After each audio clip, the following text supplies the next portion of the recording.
அஞ்சலி கலக்கலானந்தா கிட்ட வாங்கின சொக்கு பொடிய பால்ல கலந்து பூமிக்கு கொடுக்கறாங்க.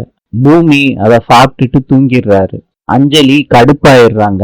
காலையில பாண்டியம்மாவை நம்ம திட்டுவோம்னு சொல்லிட்டு தூங்கிடுறாங்க.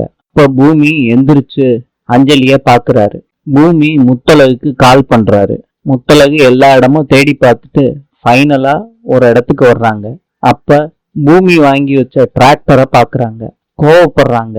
அதுக்கு பூமி, நான் பெரிய இடத்து பையன், நான் டிராக்டர் ஓட்டினா நல்லா இருக்காது, அதனாலதான் உங்க பேர்லயே வாங்கியிருக்கேன். நம்ம 2 பேரும் ஷேர் பண்ணி இந்த டிராக்டரை வாடகைக்கு விடுவோம், இதை ஒரு பிசினஸ் ஆக்கிக்குவோன்னு பூமி சொல்றாரு. முத்தழகும் கன்வின்ஸ் ஆறாங்க.